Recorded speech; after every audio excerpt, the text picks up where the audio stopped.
भारतवर्षर यशस्वी प्रतिरक्षा मंत्री सम्माननीय राजनाथ सिंह जी को अनुरोध करुच्ची से तांकर अभिभाषण रखे। सम्माननीय राजनाथ सिंह जी।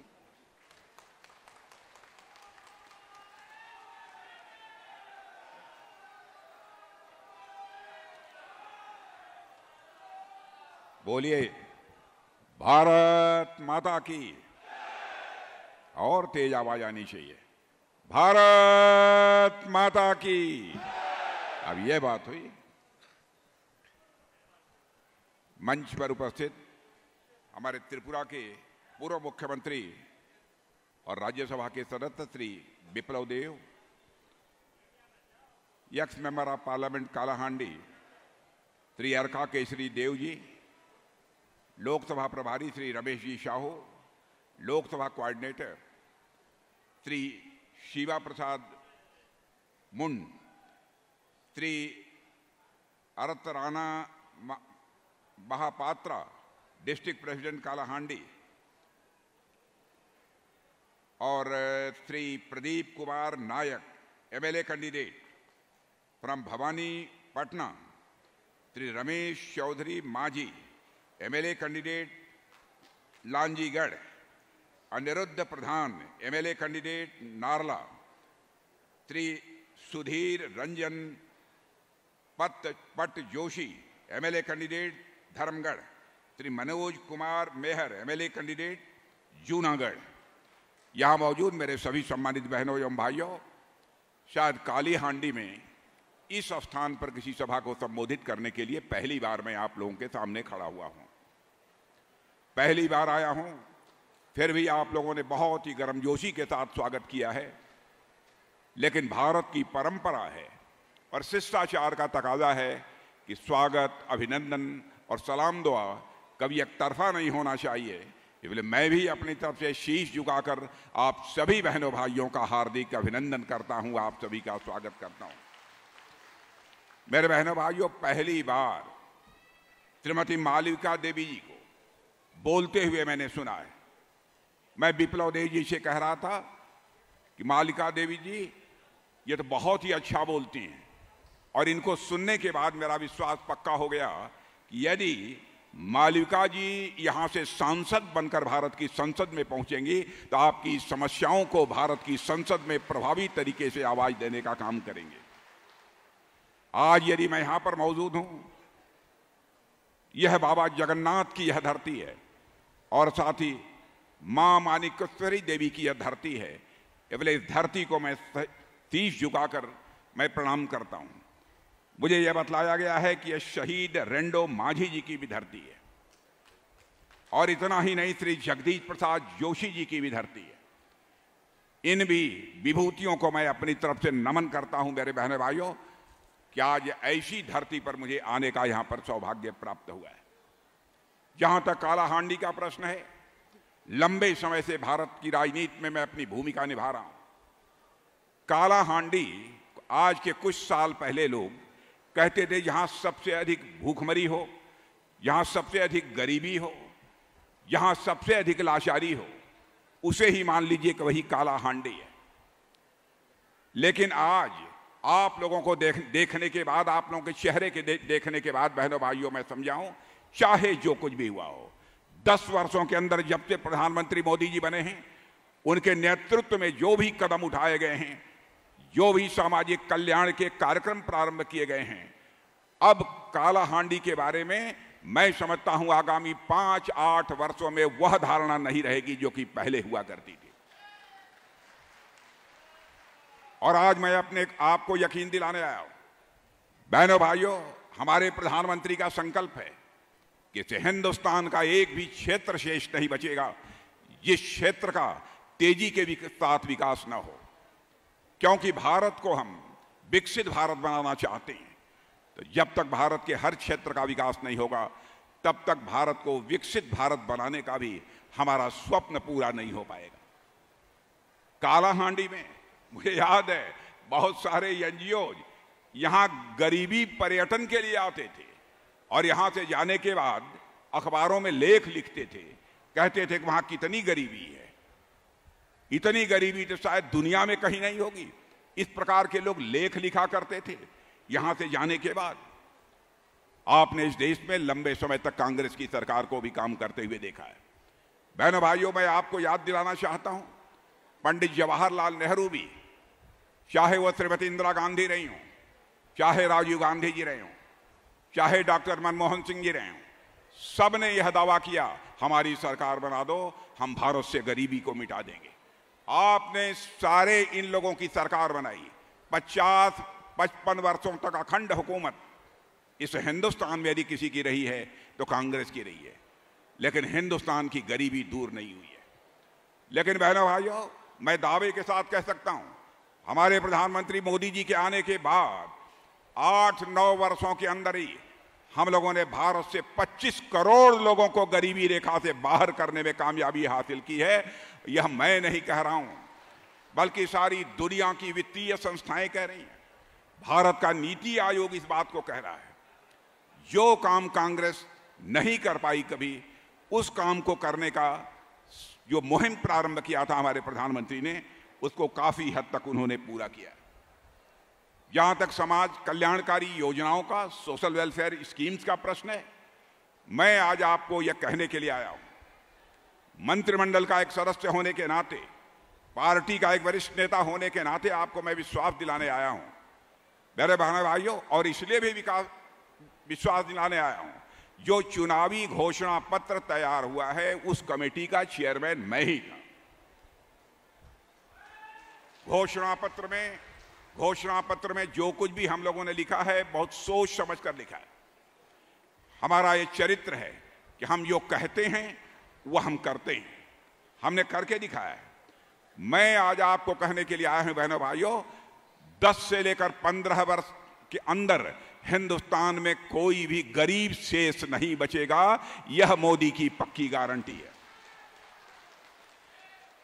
इस हिंदुस्तान में एक भी व्यक्ति शेष नहीं बचेगा आगामी 5 से लेकर 5 वर्षों के अंदर, जिसके पास रहने के लिए पक्का मकान न मुहैया हो।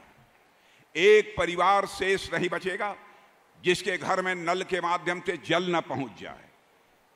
एक परिवार ऐसा नहीं बचेगा जिसके घर में माताओं बहनों को एलपीजी गैस सिलेंडर के माध्यम से खाना बनाने का अवसर न मिल जाए।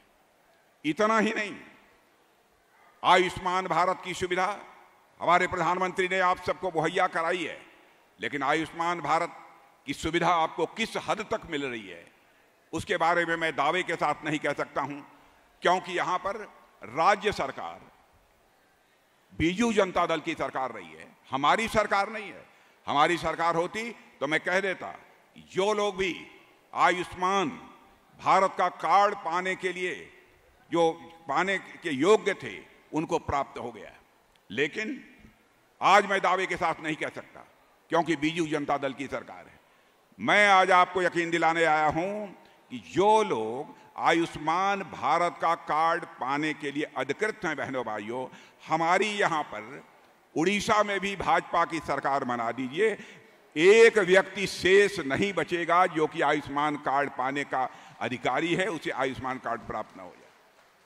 5 लाख रुपए तक का मुफ्त इलाज, भारत के इतिहास में कोई सरकार ऐसी रही है जिसने 5 लाख रुपए तक का मुफ्त इलाज अपनी जनता को देने का फैसला किया है।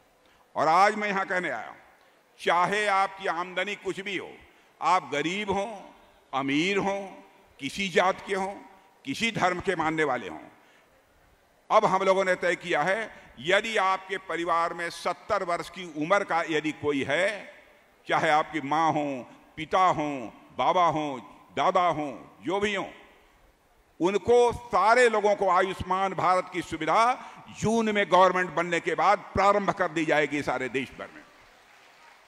यह भी हम लोगों ने फैसला किया है। और बहनों भाइयों, हम लोगों का चरित्र रहा है, भारतीय जनता पार्टी हिंदुस्तान की एक ऐसी राजनीतिक पार्टी है जो कहती है वह करती है।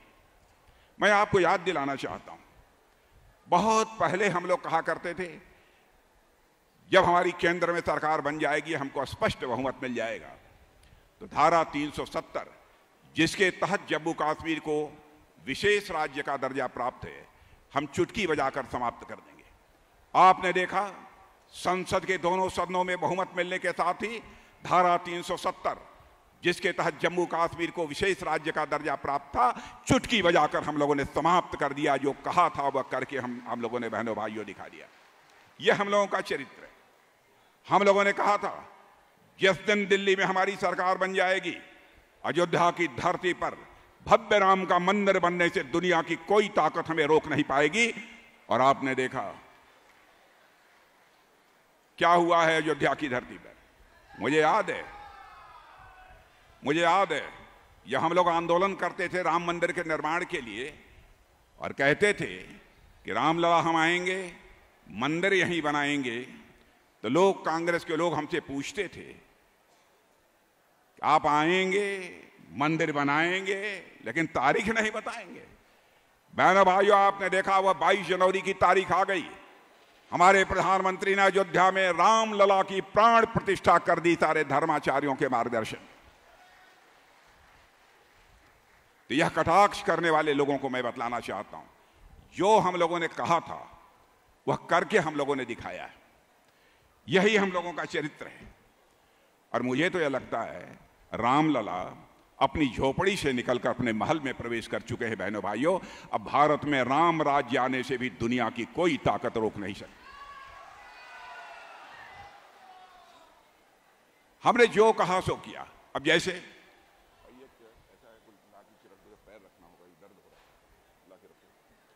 हम लोगों ने कहा था 3 तलाक समाप्त करेंगे। लोगों ने कहा कि दूसरे धर्म के लोगों के मामले में आप क्यों हस्तक्षेप करते हैं। बहनों भाई, आप ये बतलाओ,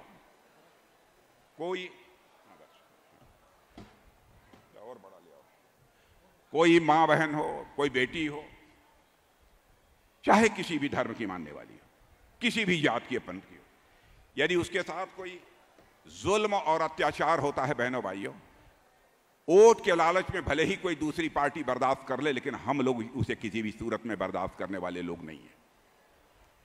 हम लोगों ने कहा था हमारी सरकार बनेगी तो हम 3 तलाक की प्रथा को समाप्त करेंगे। और आपने देखा कि हमने चुटकी बजाकर 3 तलाक की प्रथा को समाप्त कर दिया। लोग कहते हैं आप दूसरे धर्म के मामले में क्यों बोलेंगे। बहनों भाइयों, चाहे हिंदू हो, मुसलमान हो, ईसाई हो, किसी भी धर्म की मानने वाली कोई मां बहन बेटी है तो हमारी भी मां बहन बेटी है। बहनों भाइयों, यदि उसके ऊपर कोई जुल्म और अत्याचार होगा तो हम उसके साथ खड़े रहेंगे। सरकार बने या न बने, हमको इसकी परवाह नहीं। इस सीमा तक जाकर जनहित में काम करने वाली ये हमारी पार्टी है। इसलिए मैं आप सबसे अपील करने आया हूं। हिंदुस्तान की सबसे विश्वसनीय पार्टी है भारतीय जनता पार्टी है। आप सबका स्नेह प्राप्त होना चाहिए, आप सबका आशीर्वाद प्राप्त होना चाहिए। 50 सालों में आपने यहां पर कांग्रेस की सरकार देखी है, 25 साल से अब बीजेडी देख रहे हैं। दोनों सरकारों ने कैसा काम किया है आपको बतलाने की जरूरत नहीं है, आप सभी अच्छी तरह परिचित हैं। कांग्रेस बराबर अपने जीवन में नकारात्मक राजनीति इसने किया है। मेरे बहनों भाई, बराबर नकारात्मक राजनीति किया है। अब जैसे जम्मू कश्मीर में हमारे सेना के काफिले पर कुछ आतंकवादियों ने हमला कर दिया, तो जानते हैं पंजाब के एक वरिष्ठ मंत्री हैं कांग्रेस के, चरणजीत सिंह जी चन्नी, उन्होंने कह दिया कि चुनावी स्टंट है। क्या हम लोग अपने सेना के जवानों पर आतंकवादी हमला कराएंगे? ये लोग देश की सुरक्षा के साथ, इस देश के स्वाभिमान के साथ करना क्या चाहते हैं? बहनों भाइयों, पहले आतंकवादी वारदातें सारे हिंदुस्तान में, प्रायः अधिकांश राज्यों में हुआ करती थी। आपने देखा होगा कि हमारी सरकार आने के बाद आतंकवाद लगभग समाप्त हो गया है। छिटपुट 1-2 आतंकवादी घटनाएं होती हैं। यह भी आतंकवादी वारदात हुई थी। हमारा एक वायु सेना का जवान शहीद हुआ था बहनों भाइयों, लेकिन हमारे सेना के जवानों ने अपने शौर्य और पराक्रम का परिचय देते हुए 2 आतंकवादियों को तुरंत सफाया कर दिया, उनको मार गिराने में कामयाबी हासिल।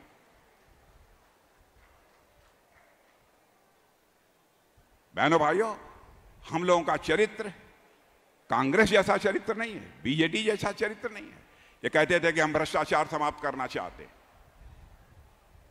राजीव गांधी ने कहा मैं क्या करूं, 100 पैसा भेजता हूं, बामुश्किल नीचे 15 पैसा लोगों के पास पहुंच पाता है।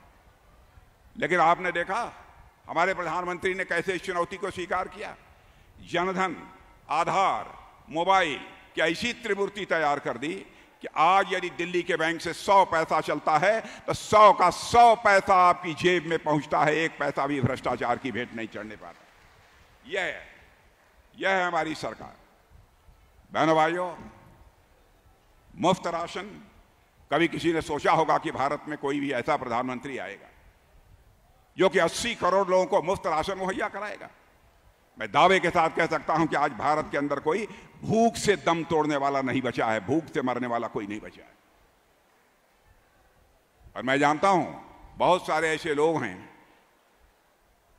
जो कि परिवार में 4 लोग 5 लोग हैं तो 4-5 लोग 5-5 किलो का राशन लेते हैं, खाते ही नहीं है बल्कि बेचते हैं। यह बात सच है कि नहीं?